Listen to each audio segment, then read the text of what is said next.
Kitab ini ditulis oleh Habakuk yang namanya mungkin berasal dari kata Ibrani yang berarti merangkul atau bergumul. Habakuk diperkirakan menulis sekitar tahun 609 sampai dengan 598 sebelum Masehi pada masa pemerintahan Raja Yoyakim di Yehuda. Ini adalah periode ketika bangsa Babel mulai bangkit sebagai kekuatan besar di Timur Tengah, menggantikan Asyur setelah kejatuhan Niniwe. Kitab Habakuk bukan hanya catatan pergumulan seorang nabi. Di balik setiap pertanyaan, setiap keluhan, dan setiap jawaban, tersimpan wahyu yang mendalam tentang siapa Allah itu. Dalam materi ini, kita akan menggali setidaknya 6 karakter utama Allah melalui kitab Habakuk dan bagaimana setiap karakter itu relevan bagi kehidupan iman kita saat ini. Yang pertama yaitu Allah yang mendengar dalam Habakuk pasal 1 ayat 1 sampai 5. Habakuk membuka kitabnya dengan keluhan yang sangat jujur dan penuh frustasi. Ia berteriak kepada Allah tentang ketidakadilan yang ia saksikan. Dalam Habakuk 1 ayat yang kedua, fakta bahwa Allah menjawab Habakuk membuktikan bahwa Allah bukan Allah yang jauh dan tak terjangkau. Ia adalah Allah yang aktif mendengarkan setiap seruan umatnya. Implikasinya, yang pertama, Allah tidak takut dengan pertanyaan manusia. Ia mengundang dialog yang jujur. Dan yang kedua, doa yang jujur meskipun penuh keluhan tetapi didengar oleh Allah. Dan yang ketiga, keheningan Allah bukan berarti ketidakpedulian. Ia mendengar dan bekerja dalam caranya. Yang kedua, Allah yang berdaulat atas sejarah. Habakuk 1 ayat 5 sampai 11. Jawaban Allah kepada Habakuk sangat mengejutkan. Allah berkata bahwa ia sedang menggerakkan bangsa Babel, bangsa yang kejam dan buas, dipakai menjadi alat penghukuman atas Yehuda. Ini membuktikan bahwa Allah bukan sekadar Tuhan atas Israel, tetapi ia adalah Tuhan atas seluruh bangsa dan seluruh sejarah manusia. Kedaulatan Allah tidak dibatasi oleh batas-batas bangsa, agama, atau kekuatan manusia.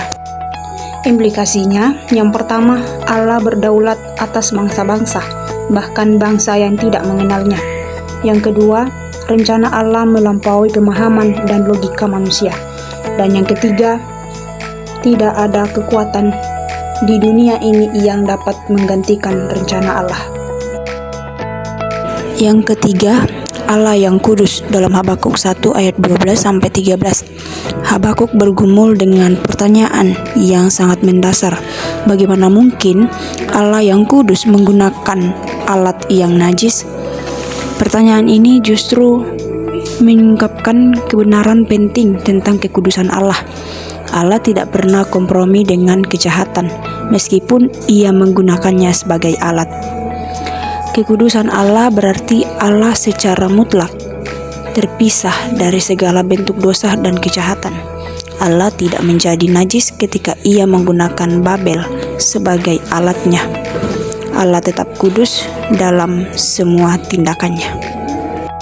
Implikasinya, yang pertama, kekudusan Allah adalah dasar dari standar moral di alam semesta. Yang kedua, Allah tidak pernah bersekongkol dengan dosa. Ia hanya menggunakannya dalam kedaulatannya. Kemudian yang ketiga, kekudusan Allah adalah jaminan bahwa kejahatan tidak akan dibiarkan selamanya. Yang keempat, Allah yang adil. Dalam Habakuk 2 ayat 2 sampai ayat ke-20. Dalam pasal 2, Habakuk berisi 5 celaka yang Allah nyatakan atas Babel dan semua bangsa yang melakukan ketidakadilan. Ini adalah deklarasi keadilan Allah yang tegas. Setiap kejahatan pasti akan mendapat balasannya. Tidak ada yang lolos dari keadilan Allah, meskipun tampaknya orang jahat bebas untuk sementara waktu. 5 celaka dalam Habakuk 2 ini ditunjukkan kepada mereka yang menindas orang lain demi keuntungan pribadi, membangun kejayaan di atas darah orang lain, melakukan kekerasan, mempermalukan sesama, dan menyembah berhala.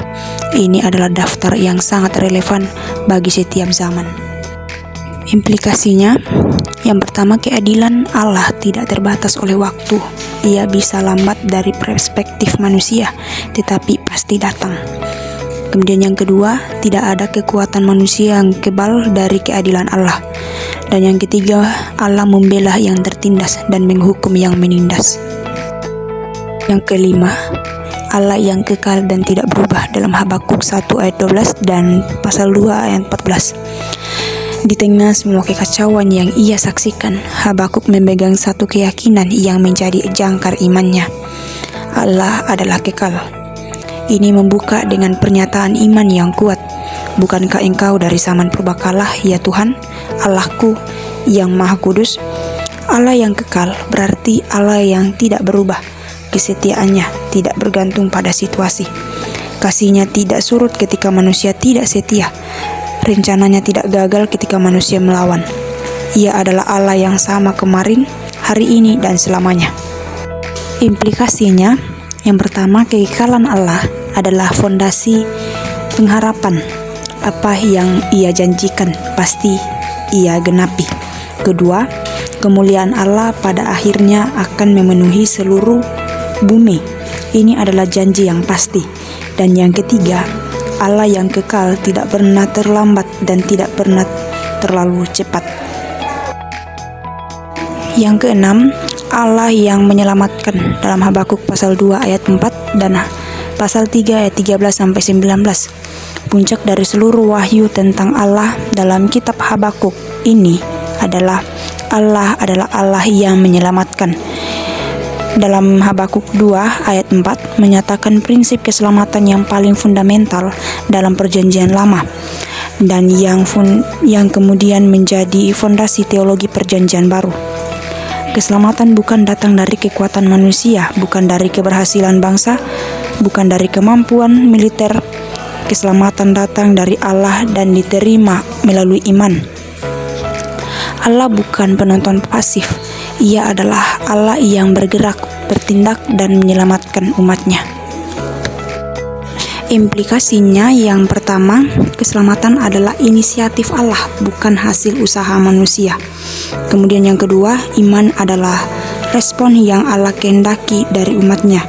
Yang ketiga, Allah yang menyelamatkan di masa lalu adalah jaminan keselamatannya di masa depan. Kesimpulannya adalah dari seluruh sifat-sifat Allah yang terungkap dalam kitab Habakuk, kesimpulannya adalah bahwa Allah yang kudus, adil, berdaulat, setia, maha tahu, maha kuasa, dan penuh kasih sayang adalah Allah yang sempurna dan tidak pernah berubah. Karena kesempurnaan sifat-sifatnya itulah manusia dipanggil untuk tetap percaya dan beriman kepadanya, bahkan di tengah situasi yang tidak dipahami sekalipun.